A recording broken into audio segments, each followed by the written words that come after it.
I learned to never trust apologies made in front of cameras, especially when the person doesn't know they're being recorded.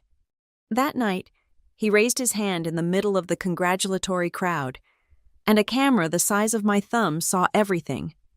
The only thing I regret? That it took me so long to realize respect isn't begged for. Respect requires boundaries. Standing there with my nursing degree in one hand and bruises forming on my face, I knew the tiny device clipped to my lapel had just become my shield. He thought he'd won by humiliating me at my own graduation party. He had no idea who was watching. My name is Lena Hart, and I never thought at 34 I'd be back in my childhood bedroom, staring at the same water stain on the ceiling while my 10-year-old twins slept on air mattresses beside me. But divorce has a way of rearranging your life like a tornado through a trailer park. Just temporary, Mom had said when I showed up with Miles and Ava. Our whole life packed into a rented U-Haul. Until you get back on your feet. That was 8 months ago. The thing about moving back with your parents is that you become a child again in their eyes. Doesn't matter that I work 12-hour shifts at North Cross Children's Center, managing IVs and monitoring vitals for kids fighting everything from pneumonia to leukemia. Doesn't matter that I've kept 2 humans alive and mostly happy for a decade. In this house, I'm still the girl who needs to be told to turn the lights off when I leave a room. "Mom, can you keep it down?" My stepfather Caleb would bark if Miles practiced his sketching with the TV on, even at a whisper volume.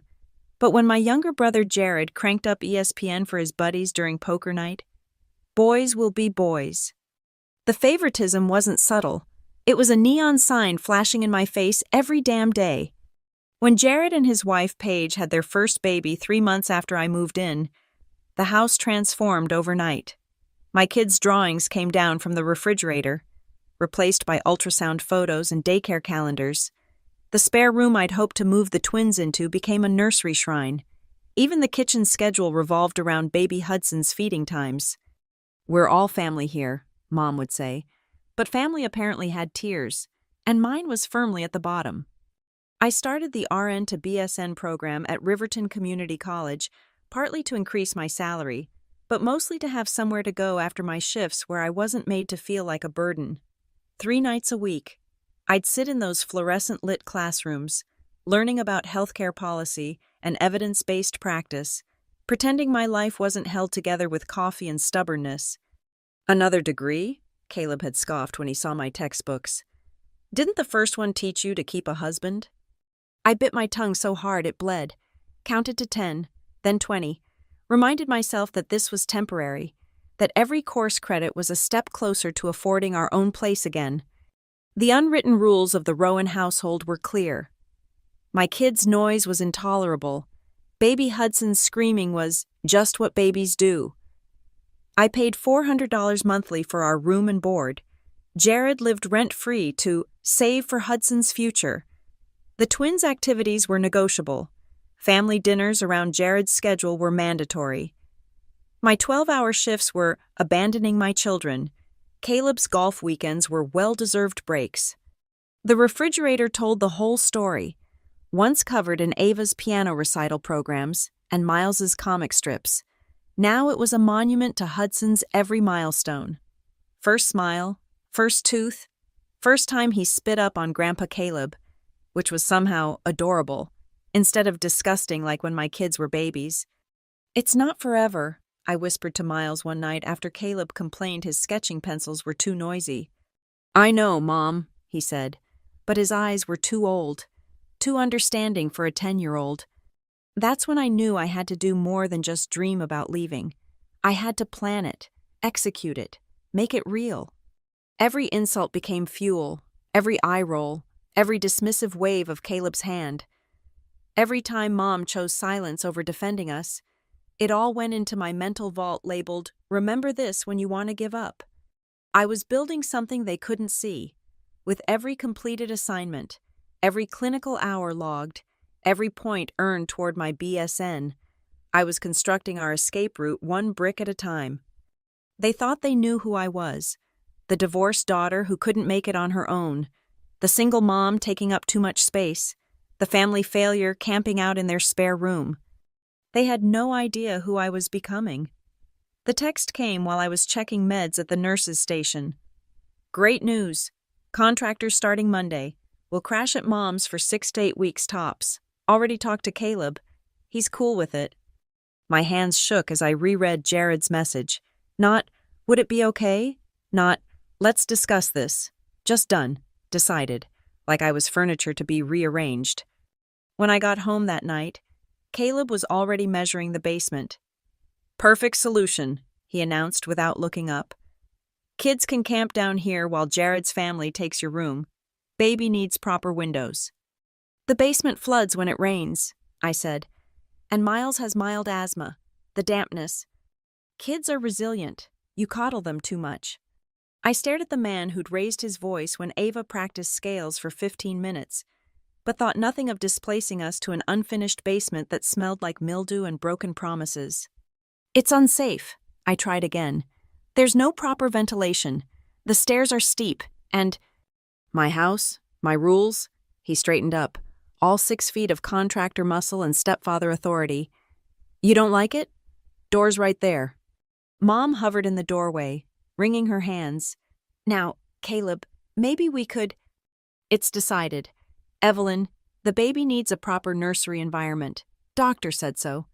No doctor had said any such thing, but Mom nodded like he'd quoted scripture. She always did when Caleb used that tone. That night, I called Valerie from the hospital parking lot during my break. Is your couch offer still good? Girl, yes, but what happened? I told her about the basement plan. The silence on her end stretched so long I checked if we'd disconnected. That's fucking abuse, she finally said. You know that, right? Did I? When you're neck deep in quicksand, it's hard to see how far you've sunk. I need to get us out, I said. But I need time. My credit's shot from the divorce. And I know a property manager who might work with you. And there's that new graduate bonus coming next month when you finish the BSN. A plan. Finally, a real plan. Over the next weeks, I became a ghost in my own life. Days at the hospital, evenings in class, late nights filling out rental applications and squirreling away every penny. I opened a separate bank account at a credit union across town, depositing cash from extra shifts. Meanwhile, the house transformed into Planet Jared, his tools in the garage, Paige's organic baby food taking over the kitchen, their arguments echoing through walls while my kids learned to walk on eggshells. Mom, Aunt Paige said my clarinet practice gives the baby headaches. Ava told me one evening. Her instrument case clutched to her chest. And Uncle Jared said my drawings are depressing, Miles added. He threw away my zombie comic. Something inside me crystallized into diamond-hard resolve. You can push me around. You can make me feel small. But you come for my kids? Now we have a problem. I found the rental listing on a Wednesday. 3 bedrooms, 2 baths, small yard, in the Riverside School District. The landlord, Mr. Patel, was willing to work with my situation. First month, last month, and security deposit could be split into 2 payments. When can you move in? He asked. November 1st, I said, calculating frantically. That gave me 6 weeks to save the rest, to finish my degree, to plan the exit without triggering Caleb's radar. I'll hold it, Mr. Patel said. You remind me of my daughter. She's a fighter too. I signed the lease in the parking lot of a McDonald's, using the hood of my car as a desk. As I wrote my name on that dotted line, I felt something I hadn't experienced in months. Hope. Back at the house, I smiled through dinners where Caleb explained how my poor life choices led to my situation. I nodded when Paige suggested my kids were acting out for attention. I bit my tongue when Mom mentioned how nice it was that Hudson would have cousins close by to grow up with. They thought my silence was submission. Really, it was strategy. Every insult, every dismissive comment, every time they made my children feel less than, I documented it all in a notebook hidden in my work locker. Not for court, not yet, but for me. For the nights when I wondered if I was overreacting, being too sensitive, making mountains from molehills like Caleb always claimed. The notebook didn't lie. The patterns were clear as X-rays. isolation, financial control, emotional manipulation, gaslighting, classic tactics, dressed up as family concern. Just 6 more weeks became my mantra. 6 weeks until keys in my hand. 6 weeks until my kids could breathe again. 6 weeks until I could stop pretending this was normal. The boundary lines hadn't just shifted. They'd been completely redrawn with my family on the outside, but that was fine. I was drawing my own map now. The email arrived during my lunch break. Congratulations. You are cordially invited to the BSN pinning ceremony on November 10th. I read it 3 times, letting the words sink in like medicine. Finally, Valerie squealed when I showed her. Girl, we're celebrating. My treat? Can't, I said. Every dollar goes to the escape fund. She studied me with those sharp nurse eyes that miss nothing. When's the move? November 1st, 10 days before graduation. Cutting it close. Story of my life. That evening, I made the mistake of sharing my graduation news at dinner. Mom clapped, genuinely pleased. Jared muttered congratulations through a mouthful of Paige's quinoa casserole. But Caleb? Caleb leaned back in his chair, that familiar smirk playing on his lips. Party time, then, he declared. We'll do it up right, backyard barbecue, the works. That's not necessary. Nonsense. My stepdaughter getting her little degree? That calls for a celebration. He said little degree, the way someone might say participation trophy. I knew better than to argue. In Caleb's world, every gesture came with strings, and refusing his generosity would be thrown in my face for months. Later, Valerie stopped by with a gift bag. Early graduation present, she said, pulling out what looked like a decorative pin. It's pretty, I said, examining the small blue butterfly. It's more than pretty. She showed me the tiny lens. Becky from Ite's husband is into spy gear. It's a camera, full HD, 2-hour battery, motion activated. Val, I can't. You're not planning anything. You're just documenting your special day, for posterity. Her smile was innocent. Her eyes were not. Pin it on your scrubs, your jacket, whatever. You never know when you might want to capture a memory. I should have refused, should have recognized the weight of what she was handing me, but something, instinct, maybe, or just exhaustion from being gaslit, made me slip it into my pocket. Just in case, I said. Just in case, she agreed. The moving pieces were falling into place with military precision. Mr. Patel confirmed November 1st. The furniture rental company scheduled delivery for that afternoon. My PTO request for moving day was approved. Even the weather forecast looked clear. Meanwhile, life in the Rowan house grew more suffocating. Paige had opinions about everything. How I fed my kids. So much processed food. Their screen time. No wonder Miles is so pale. Their schedules. Children need structure. Lena. Maybe if you spent less time in those night classes and more time parenting, she suggested one evening while I helped Ava with homework. Maybe if you spent less time judging others and more time minding your own business. I didn't say, couldn't say, not yet. The basement transformation was complete. Caleb had done the bare minimum. A dehumidifier that wheezed like an asthmatic dragon, 2 space heaters that tripped the breaker if you ran them simultaneously, and a coat of paint that didn't quite cover the water stains. See? Fresh as a daisy, he announced. Kids'll love it, like camping every night. Miles developed a cough within 2 days. Ava's clarinet started to rust. I documented everything. Photos, videos, even a humidity reading from a borrowed meter. 87% for the record. Textbook mold conditions. You're being dramatic, Caleb said when I showed him Miles's inhaler usage had doubled. Fresh air never hurt anyone. Mold spores aren't fresh air. You calling my work shoddy? I'm calling dampness damp. His face darkened. Watch your tone. I watched it. All right. Watched it stay steady and calm while inside I counted. 9 days, 8 days, 7. The graduation party planning became Caleb's new project. He invited his construction crew, golf buddies, even the mayor's assistant, a potential client. My celebration had become his networking event. "What about my friends?" I asked. "What friends?" Jared laughed. "You mean those nurses? They can come if they bring dates, even out the ratio." Mom finalized the menu without asking my preferences. Paige volunteered to make her famous hummus no one actually liked. The party for my achievement had nothing to do with me. "It's perfect," I told them, smiling my best customer service smile. Let them have their show. In 10 days, it wouldn't matter. I kept the butterfly pin in my jewelry box, taking it out sometimes to test the battery, check the memory card. Such a small thing to hold such potential power. Valerie had included instructions. One button to start recording, another to stop. Simple, innocent. Just in case. The rental house keys were cut. The utilities were scheduled for connection. My life was splitting into two versions, the one they saw and the one I was building in secret. "You seem different," Mom mentioned one morning. "More settled." "Just focused on graduation," I said, which wasn't a lie.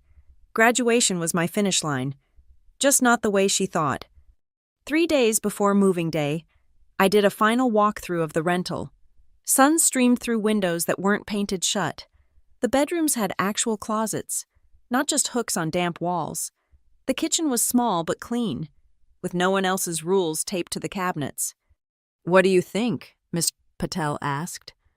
"It's perfect," I said, and meant it. That night, I found Ava crying quietly in the basement. "I hate it here," she whispered. "When can we have our own home again?" "Soon, baby, very soon." "Promise?" I pulled her close, inhaling her strawberry shampoo scent. "Promise. 4 days. 4 days until freedom. 4 days until my children could practice instruments and draw zombies and exist without apology.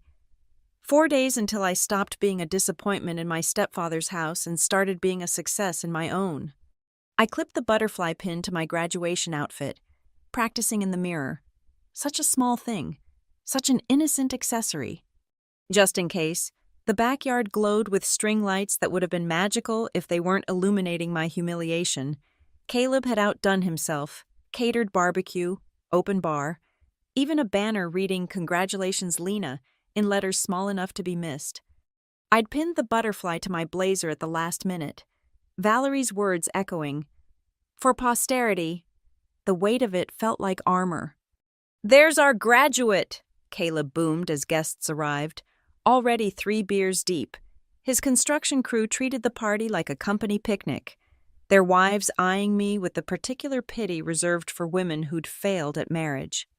Miles and Ava huddled near the dessert table, invisible to everyone except when Paige complained they were taking too many cookies. "Children need boundaries," she announced to anyone listening. The speeches started after dinner. Mom went first, tearfully proud, though she spent more time thanking Caleb for opening his home than acknowledging my achievement. Jared managed 2 sentences about how nursing was good, honest work before veering into a story about Hudson's latest milestone. Then Caleb took the microphone. "When Lena showed up on our doorstep," he began, and my stomach clenched. Divorced, broke, dragging 2 kids. I thought, what's the point? Another degree? She couldn't even keep a husband with the first one. Nervous laughter rippled through the crowd. My face burned. "But Evelyn said family helps family. So here we are, supporting Lena's little hobby." "It's not a hobby." The words escaped before I could stop them. "It's a profession, a calling. I save children's lives." The yard went silent. Caleb's face darkened like a storm front. Did I ask for commentary? "You're giving commentary on my life. Thought it was a discussion." "Watch your mouth." "Or what?" I shouldn't have said it. Should have kept quiet. Smiled. Played the grateful relative for 10 more days. But something about that microphone, that audience, that dismissive sneer, I was done shrinking. Caleb crossed the space between us in 2 strides. "You ungrateful." The slap cracked like a gunshot. My head snapped sideways, stars exploding across my vision. Someone gasped. Someone else dropped a beer bottle. Through the ringing in my ears, I heard Mom's voice. "Caleb, the neighbors!" Not "how could you," not "are you okay, Lena?" Just concern about appearances. "Get out of my sight," Caleb growled, shoving the microphone at Jared. "Can't even be grateful, living under my roof, eating my food." "I pay rent," I said quietly, hand pressed to my burning cheek. "I buy groceries. I work 60 hours a week. What exactly should I be grateful for? The mold? The basement? The constant reminders that we're unwanted?" "You want to see unwanted?" He stepped closer, finger jabbing at my chest. But something strange happened. His anger suddenly shifted, like remembering the audience. Everyone just enjoy the party, family stuff. Valerie materialized at my elbow. "Let's get some ice." As she led me inside, I caught a glimpse of our neighbor, Mrs. Patterson, lowering her phone. Her Ring doorbell blinked steadily from across the fence line. In the kitchen, Valerie checked my face with professional hands. "That's gonna bruise. We need to document this." "Val." "No, this is assault. In front of witnesses."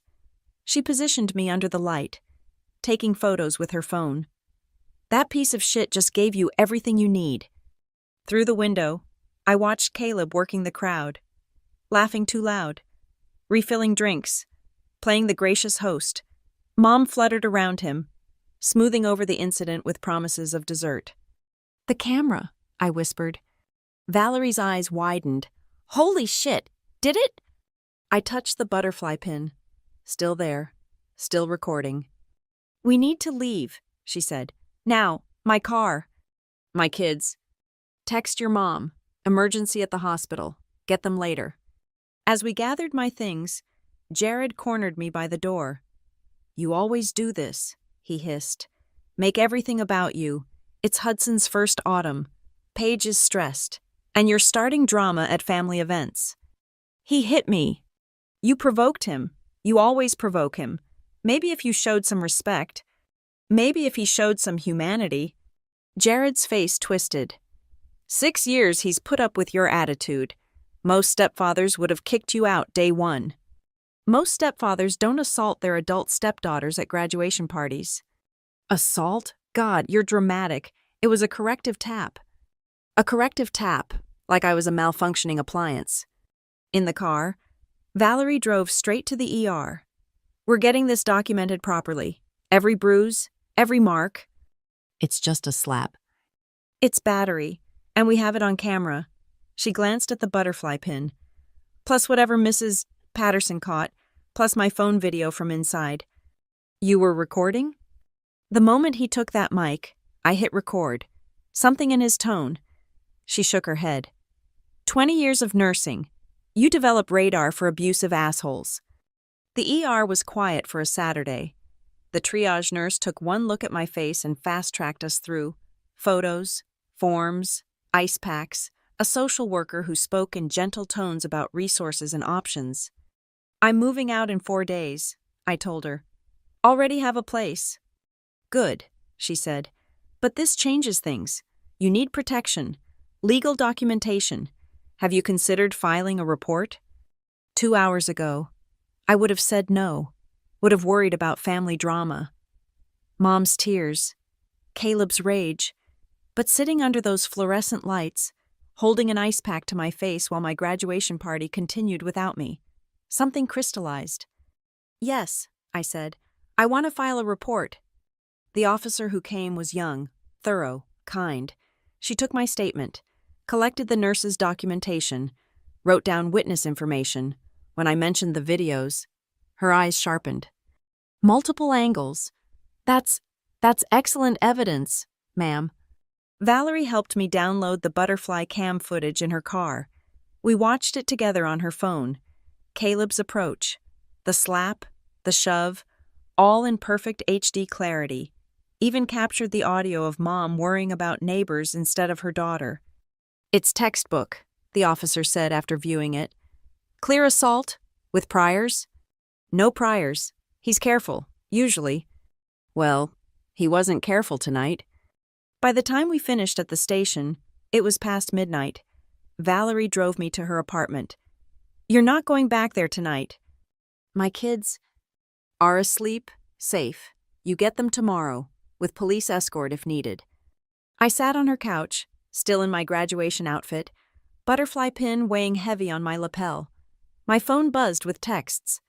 "Mom, where are you? Caleb feels terrible. Too much to drink." Jared, "Real mature, running off. Kids asking for you." Caleb, "We need to talk, man to woman." I turned off the phone.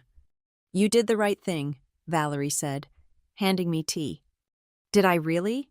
All I ever wanted was to finish school quietly, slip away unnoticed, and start over. Instead, I ended up exposing everything on camera, making sure there was no turning back. But maybe that's what needed to happen. Maybe some bridges are meant to burn. The butterfly pin sat on Valerie's coffee table, innocent as a keepsake. Inside its memory card was everything. Proof that I wasn't crazy, wasn't dramatic, wasn't the difficult daughter they'd painted me as. Just a woman who'd finally had enough. And a camera that saw it all. The emergency room's fluorescent lights had revealed what the party's string lights had hidden. A perfect handprint blooming purple across my left cheek. The nurse documented everything. Measurements, photographs from multiple angles, detailed notes about tenderness and swelling. "You're lucky," she said, not unkindly. "No orbital fracture, but this bruising pattern, textbook defensive evidence." Lucky. I stored that word next to all the others I'd collected. Dramatic, ungrateful, difficult. By morning, Valerie had assembled a war council in her living room. Marla Quinn arrived first, a civil attorney with steel gray hair and sharper eyes, then Officer Rodriguez, who'd taken my report.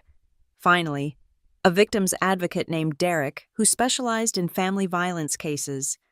"Let's review what we have." Marla spread papers across the coffee table like battle plans.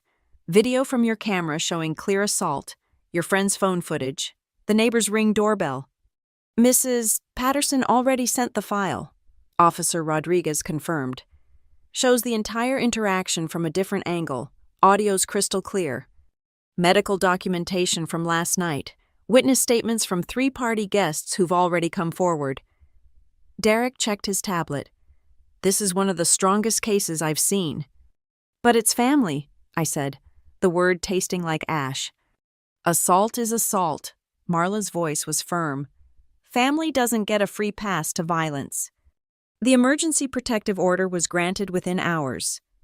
72 hours of legally mandated distance while we prepared the permanent restraining order petition. The judge, a woman with kind eyes and no patience for excuses, watched the butterfly cam footage once. "Granted," she said. "Sheriff will serve papers immediately." Everything moved at lightning speed. By noon, I was back at the house with Officer Rodriguez and her partner, packing our essentials while Caleb was at church with Mom, playing the repentant stepfather, no doubt. 10 minutes, Rodriguez said. "Grab what you need." I flew through the basement, throwing clothes, medications, school supplies into garbage bags, Miles's sketchbooks, Ava's sheet music, the folder with our important documents I'd hidden behind the water heater. "Mom?" Ava stood at the top of the stairs, still in pajamas.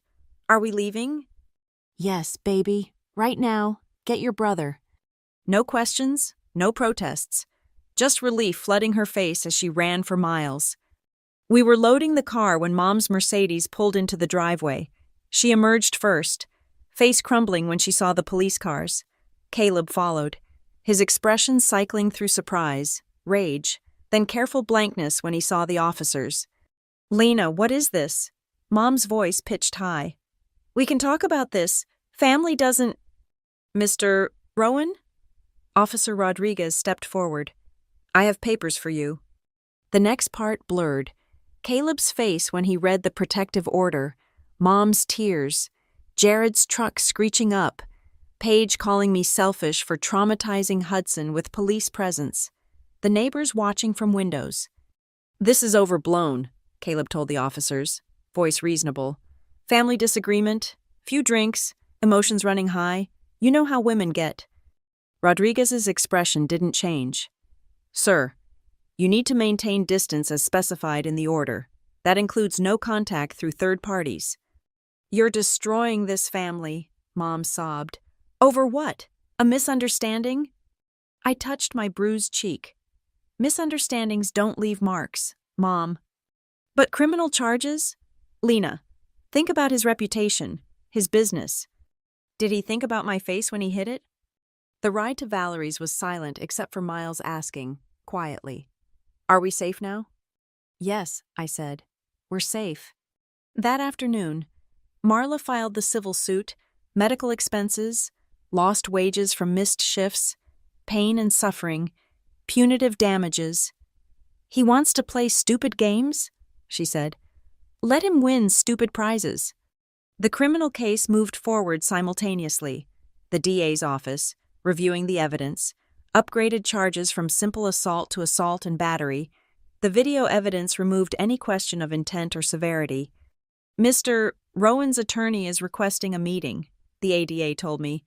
Seems they want to discuss plea options. Already? When you have HD video from multiple angles? Yeah, already.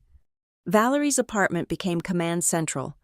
My kids did homework at her kitchen table while I fielded calls from attorneys, advocates, investigators. Every agency took it seriously. Too much evidence to dismiss. Too public to bury. The moving truck still coming tomorrow? Valerie asked that night. I'd forgotten. In the chaos, our carefully planned moving day had become an afterthought. I'll call Mr. Patel. No, you stick to the plan. This doesn't derail your life. It accelerates it. She was right. The restraining order meant Caleb couldn't come within 100 yards of me or the kids. Moving forward wasn't just possible. It was protected by law.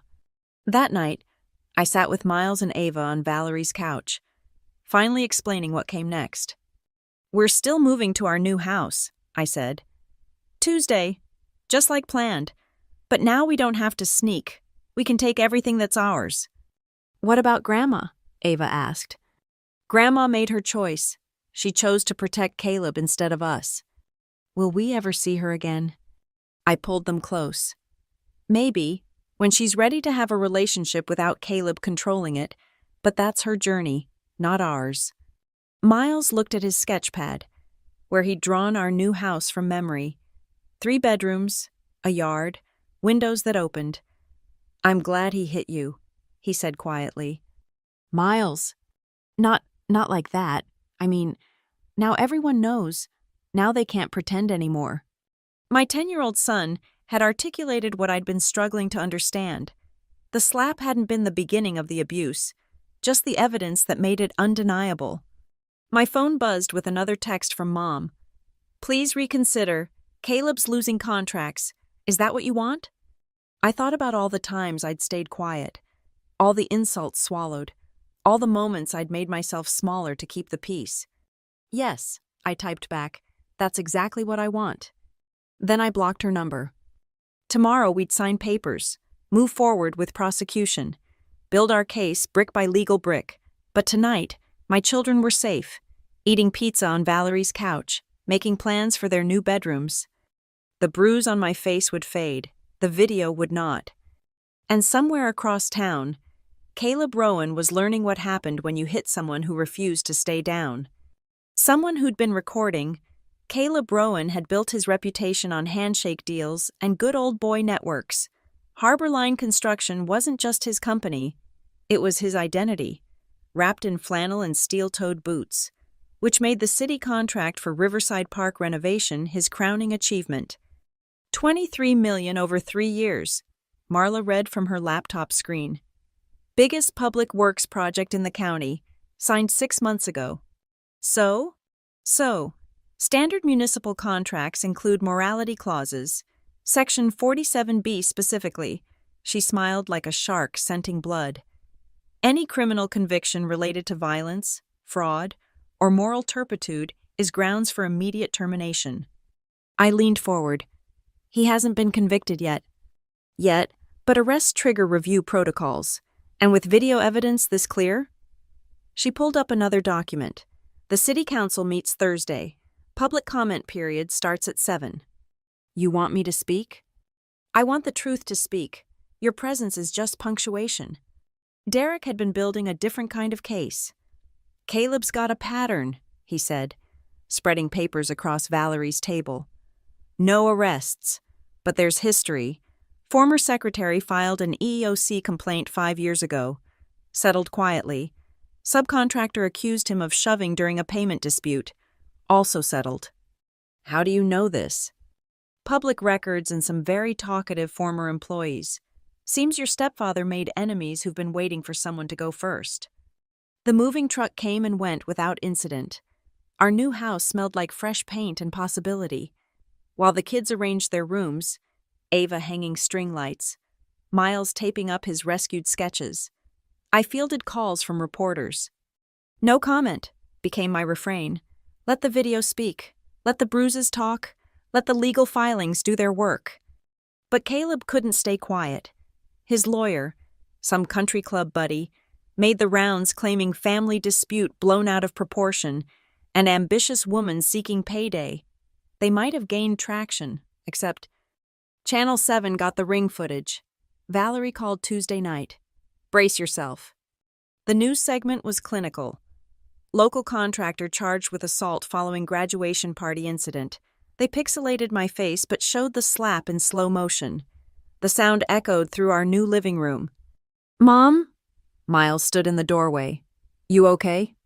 Yeah, baby. Just documentation doing its job. By Wednesday, 3 more former employees had contacted Derek. By Thursday morning, Harborline's bonding company was reassessing their relationship. The city council meeting packed standing room only. Caleb sat in the front row, wearing his best suit and wounded expression. I sat in the back with Marla, wearing my scrubs, straight from a shift saving actual children. Agenda item 12, the mayor announced. Review of Riverside Park renovation contract compliance. The city attorney went first. Dry recitation of facts, arrest records, contract terms, timeline of events. Then they played the video on the overhead screen. You could hear a pin drop. Public comment? I wasn't the first to stand. Mrs. Patterson, our former neighbor, beat me to the microphone. I've lived next door to the Rowans for 15 years, she began. That wasn't the first time I've seen Caleb lose his temper, just the first time someone caught it on camera. A subcontractor spoke next, then a former secretary. Story after story of intimidation, threats, carefully applied pressure that stopped just short of prosecutable. When my turn came, I kept it simple.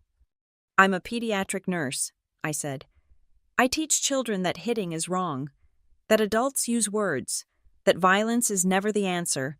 What message does it send if the man who hit me continues to profit from public funds? Caleb's lawyer spoke last, all smooth words about rehabilitation and second chances, about how one mistake shouldn't destroy a local business. One mistake? Councilwoman Martinez interrupted. Counselor, we've heard from 7 individuals tonight. That's a pattern, not a mistake. The vote was unanimous. Contract suspended pending criminal case resolution, with termination triggers clearly outlined. $23 million, evaporating like morning mist. In the parking lot, Caleb waited by my car. Derek and Officer Rodriguez flanked me immediately. We'd anticipated this. Proud of yourself? His voice was raw. 40 years building that company. 40 years was a good run, I said. Some people don't get 4 minutes after they're hit. You vindictive little... Sir, Rodriguez stepped forward. The restraining order specifies. I know what it specifies, but he backed up, hands raised. The cameras from Channel 7 catching every moment. This isn't over. You're right, Marla said smoothly. The civil suit is just beginning. Discovery should be fascinating. His face went white. Discovery meant financial records, depositions, every sketchy deal and hidden asset dragged into daylight. That night, Mom called from an unknown number. The house is in foreclosure, she sobbed. Caleb took second mortgages for the business, without the city contract. Mom, I can't. You could drop the charges. Say it was a misunderstanding. He'll apologize. Go to counseling. Please, Lena. I'll lose everything. I thought about all the times she'd chosen him, all the moments she'd watched him diminish us and said nothing, all the opportunities to protect her grandchildren that she'd traded for his approval. You already lost everything, Mom. You just haven't noticed yet. The criminal trial was set for January.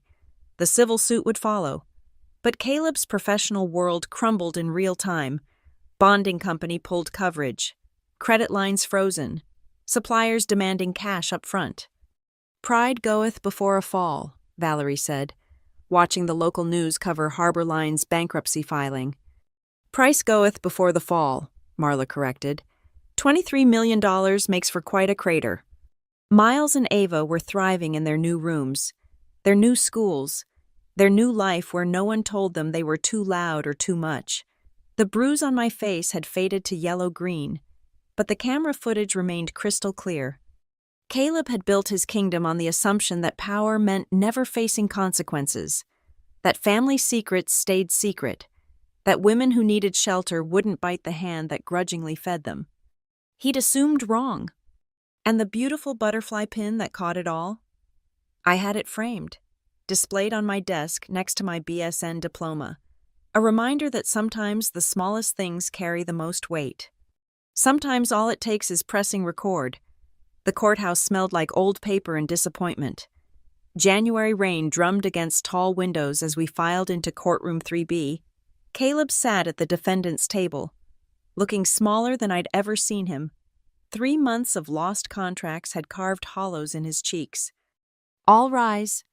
Judge Catherine Reeves took the bench with the gravity of someone who'd seen every excuse humanity could manufacture.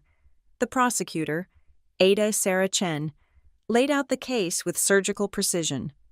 Your Honor, we'll be presenting video evidence from 3 separate sources, medical documentation, and witness testimony. Caleb's lawyer, a public defender now, his country club buddy having fled when the retainer ran dry, tried to paint a picture of a hardworking man overwhelmed by family stressors. Then they played the video. On the courtroom's large screen, in high definition. Caleb crossed the yard. His hand rose, connected. The sound of the slap echoed off marble walls. Several jury members flinched. Defense's claim of accidental contact? The judge asked dryly. We maintain it was a gesture gone wrong. Counselor, I have eyes. The neighbor's ring footage played next, showing the wider angle. Then Valerie's phone video from inside, catching the aftermath. Each piece of evidence stacked like bricks in a wall Caleb couldn't climb. When I took the stand, Sarah kept it simple. Ms. Hart, why were you recording your graduation party? My friend gave me the camera pin as a gift, to capture memories from my special day. Did you expect to capture this? I expected to capture my mother's pride, my children's smiles, maybe a few congratulations. I met Caleb's eyes. I didn't expect to need evidence. Cross-examination was brief. What could they argue? That I'd manipulated him into hitting me? That I'd strategically positioned myself for optimal camera angles? No further questions, the defender muttered. Witness after witness took the stand. The ER nurse, Officer Rodriguez, 3 party guests who'd found courage in the months since, each testimony another nail. The defense calls Evelyn Rowan. My mother looked fragile on the stand, clutching tissues like lifelines. Under questioning, she painted Caleb as a devoted husband who'd made one terrible mistake while under immense pressure from an ungrateful stepdaughter. Mrs. Rowan, Sarah's voice was gentle steel. Were you concerned for your daughter's safety after witnessing the assault? It wasn't. Caleb would never really hurt. That's not what I asked. Were you concerned? Mom's eyes darted to Caleb, then to me, then to her lap. I was concerned about the family staying together. Over your daughter's physical safety? Silence stretched like taffy. Mrs. Rowan? Family is complicated, she whispered. Battery is not, Sarah replied. The jury deliberated for 47 minutes, guilty of misdemeanor assault and battery. Caleb's face went gray as the judge read the sentence. 6 months suspended, 2 years probation, 200 hours community service, mandatory anger management, and stay-away orders for me and the children. Additionally, Judge Reeves continued, this conviction triggers review of any professional licenses and contracts. But we weren't done. The civil trial came 3 weeks later. Different courtroom, same evidence, plus new revelations. Discovery had been enlightening. Hidden accounts, diverted funds, a pattern of financial abuse I'd never seen. Your client paid himself rent for the basement where Ms. Hart's children lived, Marla announced, producing receipts, while telling her she was living there free. The judgment was comprehensive. Medical expenses, lost wages, pain and suffering, punitive damages, legal fees. The number made Caleb's lawyer request a recess. During the break, Jared cornered me in the hallway. Happy now? You've destroyed him. He destroyed himself. I just refuse to be collateral damage. Mom's losing the house, her whole life. The life built on looking away?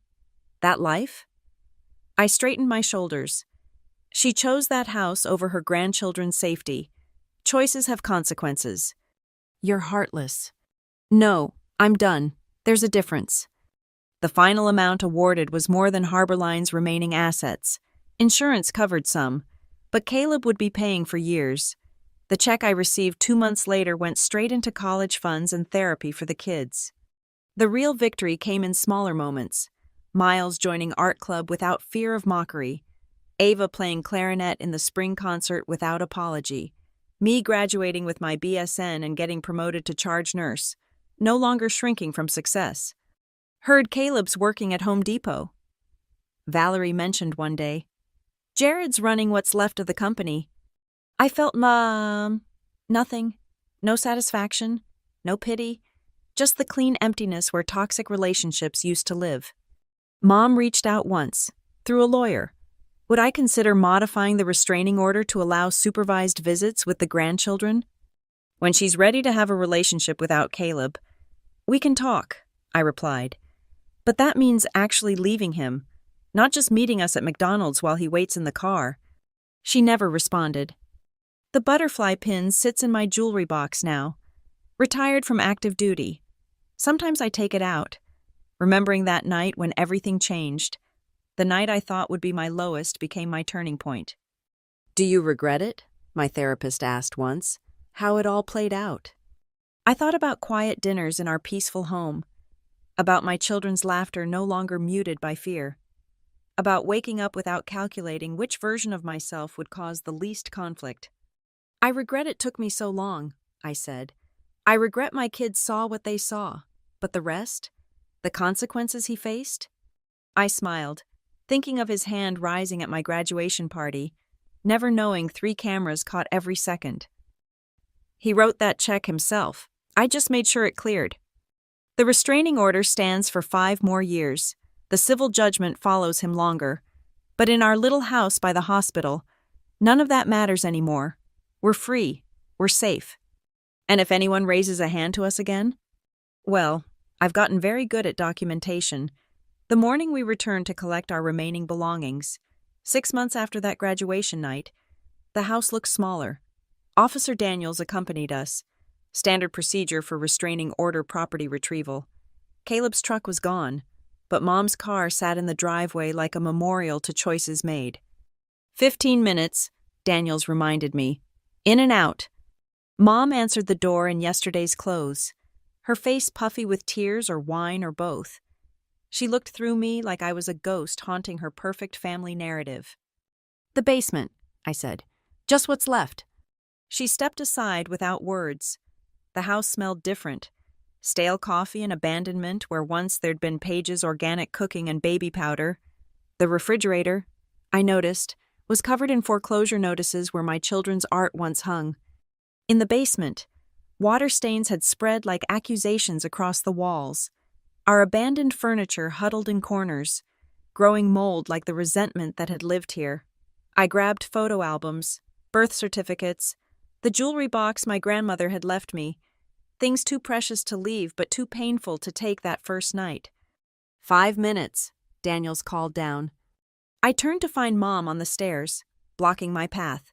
For a moment, old fear flickered, then died. She was just a woman who'd chosen comfort over conscience. Nothing more. Your rules, I said quietly. Your boundaries. Your consequences. She opened her mouth, closed it, stepped aside. If you ever decide you want your daughter more than you want his approval, you have my lawyer's number. But it's both of us or neither. No negotiations. He's my husband, she whispered.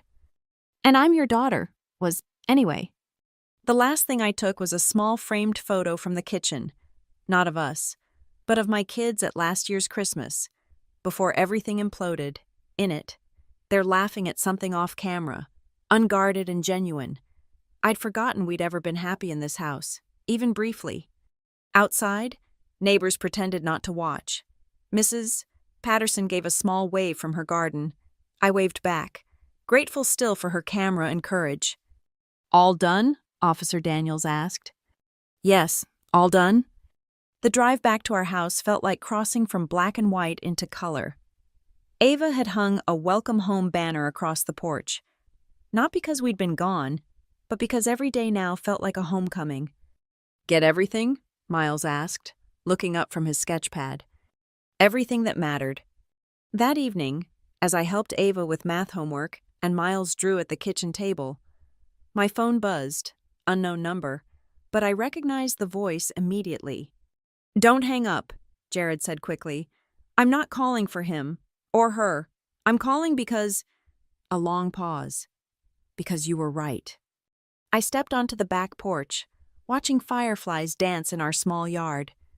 Paige left, he continued. Took Hudson. Said she couldn't raise him in that environment. The violence, the anger. She said she kept thinking about that night, how everyone just accepted it. I'm sorry, I said, and meant it. Not sorry for their marriage. That was their journey. But sorry it took losing his own family for Jared to see what I'd seen. I found papers, he said. Dad's been hiding money from Mom. Gambling debts. The house isn't the bank's. It's going to creditors. She doesn't even know. You have to tell her. I did. She said I was being dramatic, that I should mind my own business. His laugh was bitter. Sound familiar? It did. God, it did.